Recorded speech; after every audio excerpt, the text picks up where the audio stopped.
Assalamualaikum warahmatullahi wabarakatuh. Saya akan mempresentasikan hasil dari Praktikum Fisika Dasar 2 materi Hukum Kirchhoff F3.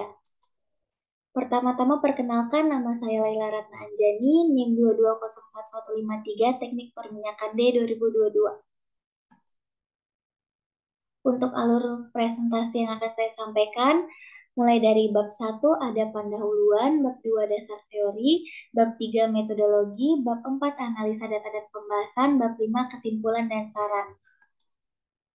Kita masuk ke bab 1 pendahuluan yang berisi latar belakang, tujuan, dan permasalahan.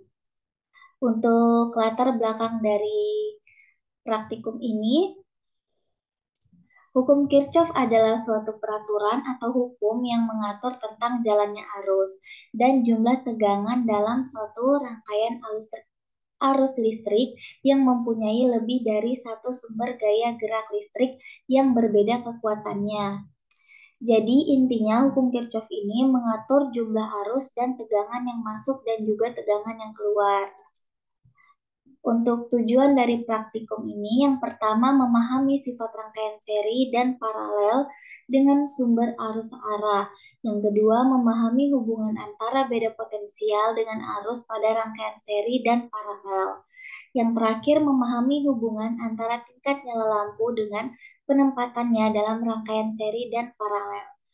Untuk permasalahan dari praktikum ini, yang pertama ada bagaimana memahami sifat rangkaian seri dan paralel dengan sumber arus searah. Yang kedua, bagaimana memahami hubungan antara beda potensial dengan arus pada rangkaian seri dan paralel. Yang terakhir, bagaimana memahami hubungan antara tingkat nyala lampu dengan penempatannya dalam rangkaian seri dan rangkaian paralel. Bab 2 dasar teori. Isi dari dasar teori hukum Kirchhoff ini, hukum Kirchhoff mengikuti hukum kekekalan energi dan kekekalan muatan. Hukum ini digunakan untuk menganalisis rangkaian listrik yang berisi kombinasi baterai, resistor, dan juga kapasitor. Dalam eksperimen ini kami tertarik untuk menyelidiki hukum Kirchhoff untuk rangkaian arus searah atau DC, di mana arus listriknya adalah konstanta dalam besaran dan juga arahnya. Nah, kedua hukum Kirchhoff ini disebut sebagai hukum arus Kirchhoff atau KCL dan hukum tegangan Kirchhoff atau KVL. Yang pertama ada Kirchhoff Current Law atau KCL, di mana jumlah arus yang memasuki suatu titik dalam sirkuit tertutup harus sama dengan jumlah arus yang meninggalkannya atau jumlah aljabar dari semua arus pada titik tersebut adalah 0. Dengan kata lain, sigma I sama dengan 0. Ini merupakan hukum kekekalan muatan. Yang kedua ada Kirchhoff-Voltage Law atau KVL.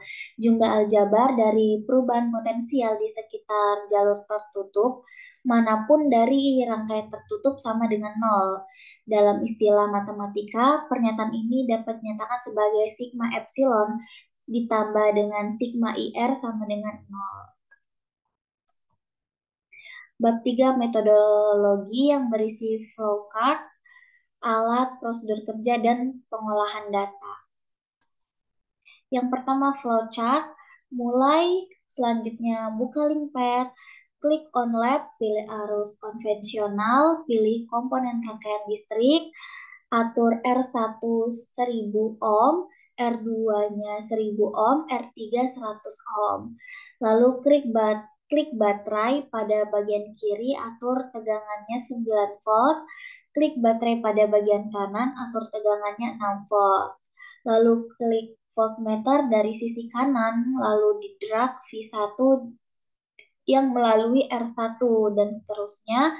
Yang terakhir, klik ammeter dari sisi kanan, lalu drag dan susun seri untuk R1 mengukur I1 dan seterusnya.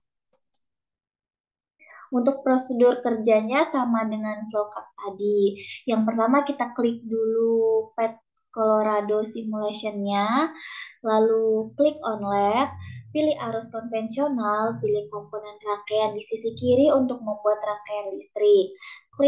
Klik on the resistor atau R1, dan buat fix pada 1000 ohm. R2-nya 1000 ohm dan R3-nya 100 ohm. Lalu klik baterai pada bagian kiri atau epsilon 1 dan buat atur tegangannya pada 9 volt atau epsilon 1 sama dengan 9 volt. Klik baterai pada bagian kanan epsilon 2 dan atur tegangannya pada 6 volt atau epsilon 2 sama dengan 6 volt. Selanjutnya, klik voltmeter dari sisi kanan lalu drag untuk mengatur V1 tegangan yang melalui R1, V2 tegangan yang melalui R2, dan V3 tegangan yang melalui R3. Lalu klik ammeter dari sisi kanan lalu drag untuk susun seri dengan R1 untuk mengatur I1, R2 untuk mengatur I2, dan R3 untuk mengukur I3. Yang terakhir catat nilai I1, I2, I3, V1, V2, V3 di tabel 1. Untuk pengolahan datanya diketahui R1-nya 1500 ohm, R2-nya 1000 ohm, R3-nya 900 ohm, epsilon 1-nya 1000 volt, dan epsilon 2-nya 500 volt. Bab 4, analisa data dan pembahasan. Isi dari bab 4 ini ada analisa data, perhitungan, dan pembahasan. Untuk memperoleh nilai I dan nilai V, kita menggunakan perhitungan dengan menggunakan pet simulasi. Yang pertama kita atur dulu untuk R dan epsilonnya. R1 1500 ohm, R2 1000 ohm, R3 900 ohm. Untuk epsilon 1-nya 1000 volt dan epsilon 2-nya 500 volt. Nah, dari hasil yang kita atur tadi, kita memperoleh I1-nya berupa 0,39 ampere, I2-nya 0,08 ampere, dan I3-nya 0,47 ampere. Nah, selanjutnya untuk mencari V, kita menggunakan voltmeter. Caranya seperti ini, kita ukur terlebih dahulu.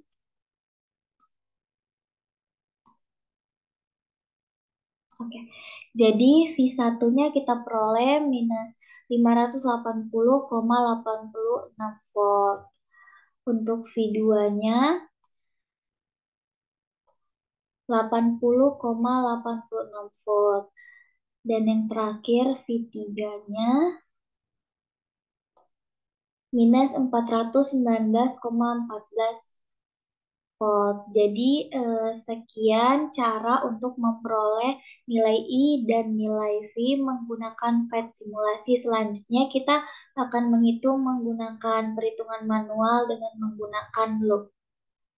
Untuk analisa datanya di tabel 1 diketahui epsilon 1-nya 1000 volt, epsilon 2-nya 500 volt.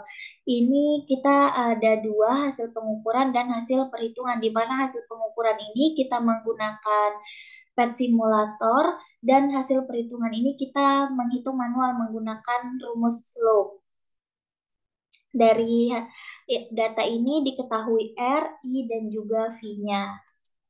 Nah, untuk perhitungan manualnya kita menggunakan loop, kita hitung loop 1 dan juga loop 2-nya, di mana di loop 1 kita mendapat persamaan 1 yaitu 15L1 ditambah 9L1 sama dengan 10, dan di loop 2-nya kita mendapat persamaan 10L2 ditambah 9L3 sama dengan 5. Selanjutnya kita substitusi L1 ditambah L2 sama dengan L3 di persamaan 1 dan 2-nya ke persamaan 1, di mana diperoleh 24L1 ditambah 9L2 sama dengan 10, itu persamaan 3. Selanjutnya kita substitusi juga ke persamaan 2-nya untuk memperoleh persamaan 4, di mana hasilnya 19L ditambah 9L1 sama dengan 5. Nah, setelah kita dapat tadi persamaan 1, 2, 3, dan 4-nya, kita melakukan eliminasi di persamaan 3 dan 4, di mana diperoleh L2-nya 0,08 ampere. Selanjutnya substitusi substitusi diperoleh I2-nya sama dengan 0,08 ampere, dan selanjutnya melakukan substitusi I2-nya untuk memperoleh eh, I1, di mana substitusi 2 ini ke persamaan 4. Jadi I1 diperoleh 0,39 ampere. Dan untuk menghitung I3, rumusnya itu tadi I1 ditambah dengan I2, di mana menghasilkan 0,47 ampere. Nah, setelah kita dapat nilai dari I, selanjutnya kita menghitung nilai V, di mana rumus untuk memperoleh V ini I dikali R. Jadi untuk memperoleh V1, I1 dikali R1, untuk memperoleh V2, I2 dikali R2, untuk mengetahui V3, I3 dikali R3. Didapat hasilnya V1 585 volt, V2 80 volt, dan V3-nya 423 volt. Nah, pembahasan dari praktikum hukum Kirchhoff ini menggunakan PET simulator dan juga perhitungan manual didapat nilai I dan juga nilai V-nya, di mana data R1-nya 1500 ohm, R2-nya 1000 ohm, R3-nya 900 ohm, epsilon 1-nya 1000 volt, dan epsilon 2-nya 500 volt. Diperoleh perbedaan atau selisih nilai V-nya serta berlaku hukum Kirchhoff 1 dan juga hukum Kirchhoff 2 dalam proses perhitungan. Yang terakhir, bab 5, kesimpulan dan syarat. Kesimpulan dari praktikum ini, yang pertama ada data simulasi PET dan data perhitungan manual memiliki selisih I dan V yang sedikit.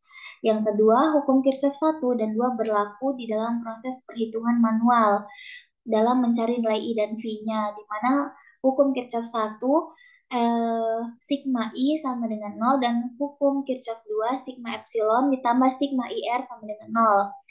Untuk saran dalam praktikum ini, yang pertama disarankan membaca modul terlebih dahulu sehingga paham pada saat melakukan praktikum, dan juga diharapkan teliti di dalam proses memasukkan data dan juga mencatat datanya.